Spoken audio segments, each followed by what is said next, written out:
So this is a segue into why we're here today. Yeah, the now what? How does it work? The purpose of last presentation was to give you the context, right? And I did mention, and you folks do remember, it will naturally get you to ask questions. Once you get an answer to that question, you will probably get 5 more questions. Once those 5 questions are answered, you'll probably get 10 more questions. So the issue is not necessarily to remember the answers, but understand the system by which you came to find the answer. And that's what we call the theoretical framework, okay? So you might say that we've been playing we've been playing football using baseball rules, and it's not working. What you need to understand is, in the game of football, there are football rules. And these rules, in this case, would be international humanitarian law. We need to understand those rules. Not that we have to believe it, because it exists in and of itself. These are the rules, whether you talk about Hawaii, Kuwait, Iraq, Japan, these are the rules. And that's what we're going to be getting into. So inherent in the law of occupation, okay, there is the coexistence of 2 legal orders, 2 legal systems, that of the occupying state and that of the occupied state. Very important. The failure of the United States to comply with the law of occupation for over a century has created a humanitarian crisis of unimaginable proportions. And only people now are starting to realize the crisis because they now understand the rules. And as we start to realize the crisis, we now are left holding the bag on how do we fix the problem. We here today are not from 1893, those insurgents. We here today are not part of William McKinley's administration and later President Roosevelt's administration. The reason why our history became a subject of denationalization was because the United States needed to conceal the occupation because of the military buildup of Hawaii and Pearl Harbor. That is on the record. Congress admitted that. It wasn't about sugar. It was about military installations. Today, we have over 118 military bases. Here is the headquarters. Honolulu is the headquarters. Honolulu is the headquarters for the United States Pacific Command, the largest unified combatant command in the world. That's our reality, right? Hawaii is targeted for nuclear strike by Kim Jong-un, North Korea. Remember, we had that false alarm, and people were wondering, where do we go? We're not set up that way. There's no basements. In fact, one news clip had a father putting the daughter taking the manhole cover off and putting her in there. This is our reality now. And somehow we got desensitized. It's almost like, yeah. Well, imagine my great-grandfather, William Keanu Sai. In 1898, Hawaii gets threatened for an invasion by a U.S. adversary. Where does he go? So with this information, gives us reason to ask more questions, and it's okay. And I have to acknowledge and thank the council and under the leadership of the chair to allow me to come in to share this information with you. Not to tell you how to think, but to explain to you what's going on. And you folks can make informed decisions. That's really all it is. There is no problem working with Corporation Council. There's no problem working with Attorney General. There's no problem working with State of Hawaii, legislature. But people have to ask the questions and seek individuals who are able to answer them and not tell you what you want to hear. The stakes are too high here. We have to address this head on. Whenever you deal with a crisis, there is a difference between those who respond to a crisis and those who react to a crisis. Those who respond to a crisis, let's say active shooter, you see police officers going to the shooter. That's not normal. That's from training. Reacting to the crisis, running for safety. It's a natural reaction. What's not natural is going into the crisis. As an officer in the Army, we were trained to respond to crisis, not react to it. And before you respond, you got to make sure you got good intel. Good intel, information of where you're walking into. in order to come up with a plan. We're at the stage here of just addressing the crisis. But today, we're going to be getting into that hard part, responding to the crisis, right? And that's what you folks have, being in positions of authority. Just like when I was a captain, I was in a position of authority. I can put people in prison up to 2 weeks. But I also could refer for court-martial. I can dock pay. And I had to make sure that whatever I did as an officer, I had to back that up. I had to follow procedures, follow the regs. Right now, what I'm going to be sharing with you are those appropriate regulations that need to be complied with. Now, the failure of the United States will prompt just what I said for you folks to think about how to address this crisis, how to address it. And I am a firm believer that the approach in response has to be keeping in mind stability, not chaos. I'm not into change. I'm into transformation, right? But it has to be a transition within certain rules. And we're going to talk about those rules. So here's an example of how the United States had to deal with the crisis. United States Supreme Court in let me explain. So from 1861 to 1865, the state of Texas was in a civil war with the United States. The laws of war and occupation applied, which was codified under what was called the Lieber Code, okay, which later became the Hague Convention, okay. The federal government did not recognize the Texas government as lawful, and anything emanating from it, as such as marriages, conveyances, contracts requiring notaries, government bonds, were illegal and void. The impact of that reality would hit after the war. And in 1969, under the court's original jurisdiction, the Supreme Court heard a case, Texas versus White. They had to make sense of what is void legally, but practically, can it be remedied without violating the basic principle itself of the rule of law? So in Texas versus White, 18, yes. Actually, it's supposed to be 1868. I'm sorry. And the council members have a copy of an explanation of Texas versus White. Okay.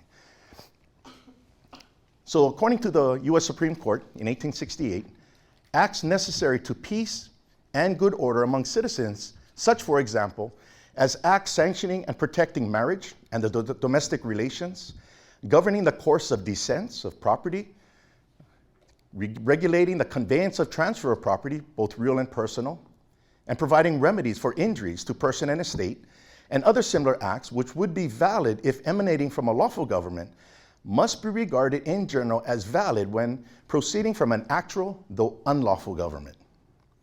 And that acts in furtherance or support of the rebellion against the United States or intended to defeat the just rights of citizens and the acts of like nature must in general be regarded as invalid and void. So what you start to see here is an application of necessity, the doctrine of necessity.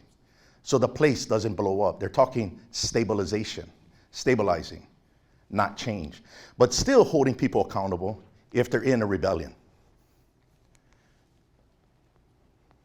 So when we speak of international law, what are the sources of international law? International law, these laws are not derived from legislation, right? From legislators passing a law. That's national or municipal law. Sources of international law, which exist between countries, number one, treaties, international custom, general principles, international and national judicial decisions, scholarly writings. Now, much of international law is understood through scholarly writings, because in scholarly writings by recognized experts, they bring in treaties, they bring in principles, they bring in custom, and they provide a narrative. And that's why academic scholars is a major source of not just international law, but to understand what that law is and how it applies. You folks will be having a copy. Not yet. So they already have. So everyone should have a copy of this book, second edition, Yale Ben-Viniste, The International Law of Occupation. He is the foremost authority on occupation law. And we're going to cover chapter 4, which is the copy you folks have. So under chapter 4, the International Law of Occupation, article 4.1.1, article 43, a seeming legal paradise. The occupant is expected to fill the temporary vacuum created by the ousting of the local government and maintain its basis of power until the conditions for the latter's return are mutually agreed upon. The administration of the occupied territory is required to protect two sets of interests. First, to preserve the sovereign rights of the ousted government, and second, to protect the local population from exploitation of both their persons and their property by the occupant. Under Article 4.1.2, the failure to set up military administration to administer the laws of the occupied state would not relieve the occupant of its duties under the law of occupation. After all, the definition of occupation does not depend on the establishment of an occupation administration. Article 42 provides whether or not territory is occupied, which says it is occupied when the occupier is in effective control of the territory of the occupied state. So once an entity called the occupying power is in effective control, will spring Article 43 to administer the laws of the occupied state. That's what Ben-Viniste is referring to. But the fact that an administrative system was not established does not say you're absolved from establishing it. It just shows the violation. And what we have here, since 1893, there has been no administration established by the US military to administer Hawaiian Kingdom law as of January 17, 1893. Just like how they did in the Mexican-American War of 1848, just like they did in the Spanish-American War of 1898, set up administrations to administer the laws of the occupied state. They didn't do that here. They just let the insurgents continue in control. Next article, the human rights dimension. Civil and political rights. Now, civil rights are rights protected under the Constitution of that particular country. That's civil rights. And civil rights apply to all people within the country, right? But political rights are rights to participate in government, whether to run for office or for election or to be an elector. Okay. So civil and political rights receive extensive treatment in human rights instruments, yet are ignored in the Geneva Convention. If the political process is lawfully halted for the duration of the occupation, the suspension of political rights seems to be a sensible consequence. However, the law of occupation does not prevent the halting of political rights, like participation in government by its nationals. An example would be Japan. When Japan was occupied from 1945 to 1952 under the military government headed by General MacArthur, Japanese citizens were allowed to continue to vote for members in the Diet. So there are exceptions to the rule. The next article, the scope of the occupation administration. The occupant is granted the power to possess and administer property belonging to the occupied state, subject to the duty to safeguard the capital of these properties and administer them in accordance with the rules of usufruct. That is a general principle of international law. Usufruct is the use of property without destroying it. An example of a violation of usufruct, kaho'olawe.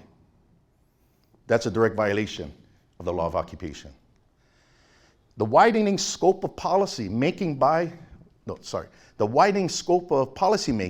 the occupation administration raises worries about a seeming state of normalcy within which an unaccountable occupant operates without a critical review of its measures. What you basically have right there is what took place since 1893. There was no accountability. and how you remove accountability, denationalize the people so they don't even know what's going on. But now, that critical review is now front and center because people have now become educated on what's going on. Next article, the management of natural resources of the occupied state. The occupant may use some of those resources, but must also protect them. Most critically, the occupant is authorized, and in fact is required, to assume control over natural resources in the area, protect them against overuse and pollution, and allocate them equitably and reasonably among various domestic users. Next section, the external relations of the occupied territory. Treaties, international obligations of the occupied state. From the perspective of the law of occupation, says Ben-Veniste, it would seem that to the extent that public order and civil life depend on complying with formal international obligations and informal soft law, like proclamations or executive orders, commitments that the ousted government had assumed prior to the occupant should regard itself as bound by those obligations. So one particular obligation, treaty with Great Britain, which now applies to New Zealand and Australia as part of the British Commonwealth. Under the treaty, those ships should be able to come directly into the harbor, offload goods, and head off to the United States to offload goods in the port of Los Angeles. The Jones Act, which is an American law, doesn't apply to Hawaii because it's limited because of US legislation. So that's one example, that Maui might find itself with an Indonesian ship coming in where they know their rights under the treaty, which is the former Dutch treaty, and they're going to do trade.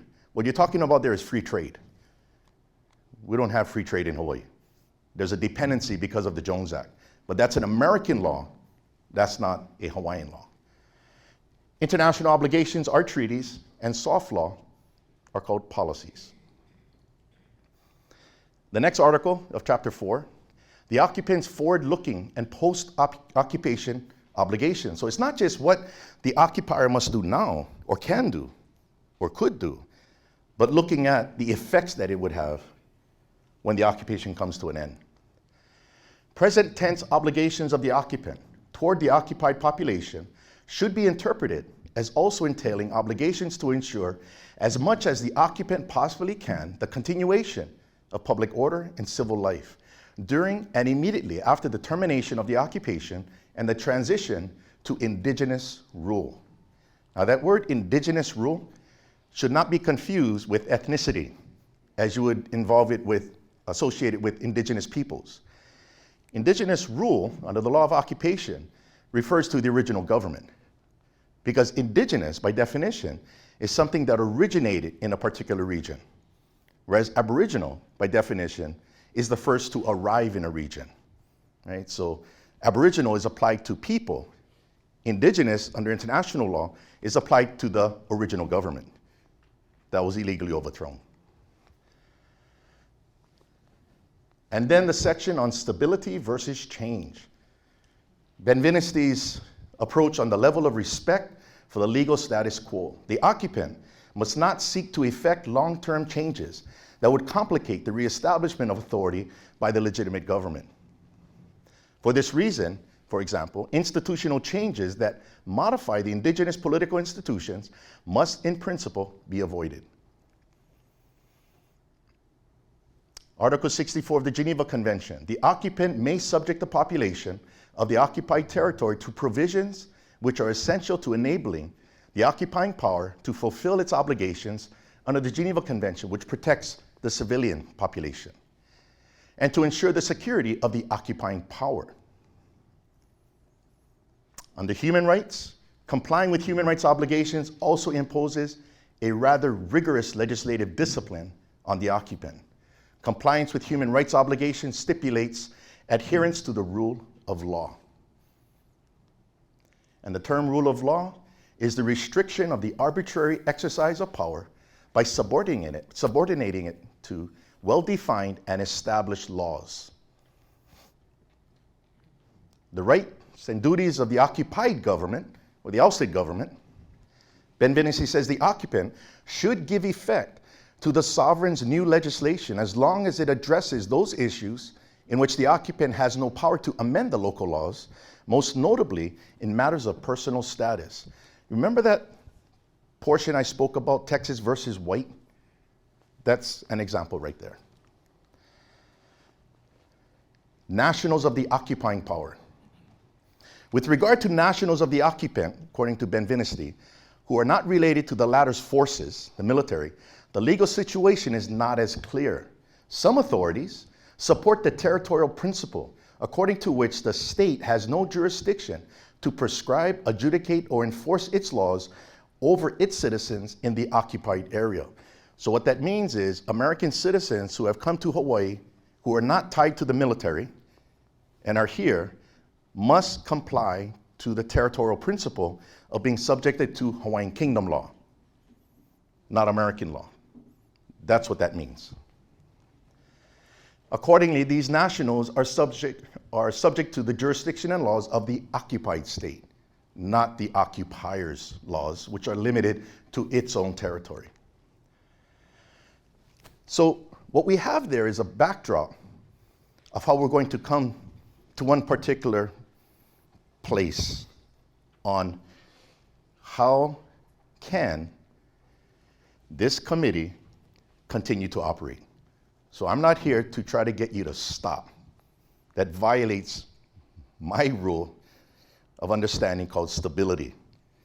I'm just here to explain an option that can be done. So when Ben-Veniste speaks of the occupying power, it presupposes that an administration has already been set up by the occupying state to administer the laws of the occupied state. It presupposes that. We don't have that because the United States did not set up an administration in accordance with the law of occupation. So we have to look at that. That's the genealogy in order to understand how to provide a remedy that is still in compliance with the rule of law and without creating chaos. This is all within what I call the doctrine of necessity. And you know what they say necessity is? The mother of all inventions, as long as it's within the rules. We used to operate that all the time in the Army. A private can become a lieutenant by necessity, even though he's not a commissioned officer. Assume the chain of command. He is called an acting lieutenant, but he will be held vicariously liable as if he was a lieutenant.